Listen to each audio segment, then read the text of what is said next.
Concernant les anti-angiogéniques, ils ont une efficacité remarquable dans le traitement de votre maladie, mais également peuvent s'accompagner de temps en temps de troubles digestifs et notamment ce qu'on appelle les mucites ou les inflammations de la bouche.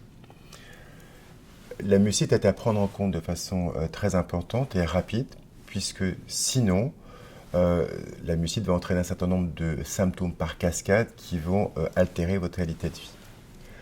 La mucite, c'est une inflammation de la muqueuse buccale qui peut aller jusqu'à des aftes, voire des aftes douloureux et qui empêche toute alimentation chez vous. Et il faut véritablement anticiper ces symptômes. De façon à éviter que la mucite n'apparaisse, premièrement, il faut boire beaucoup.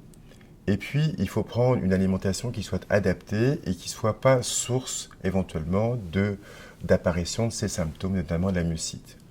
On sait que dans les aliments, par exemple, notamment les noix, les ananas, le gruyère, si vous en prenez régulièrement, même chez un sujet sain, sont source et générateurs d'apparition de mucite. Même chose si vous prenez des aliments plutôt un peu durs, croquants, qui risquent de créer des plaies au niveau de votre muqueuse buccale, ça peut entraîner des aftes traumatiques qui vont après ça, secondairement, venir des aftes infectés et qui entretiennent cette mucite. Également, après chaque repas, si vous ne faites pas de bain de bouche, votre pH au niveau de la bouche va devenir plutôt donc acide et favorise les infections. C'est la raison pour laquelle on va vous préconiser de faire des bains de bouche sans alcool après chaque repas de façon à garder un environnement buccal plutôt alcalin et qui est source d'une prévention des infections buccales.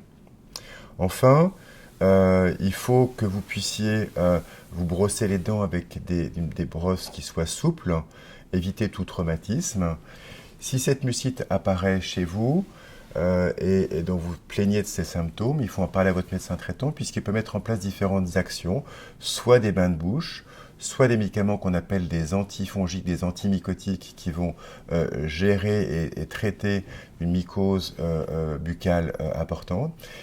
Pour finir, on sait qu'à la fois le tabac et l'alcool ne sont pas bons pour le tractus digestif, le tabac entraînant un dysfonctionnement, donc notamment salivaire, et l'alcool pouvant avoir notamment des effets sur des lésions cutanées muqueuses du tractus digestif, et de ce fait, essayez d'éviter au maximum toute intoxication tabagique et prenez de l'alcool avec modération.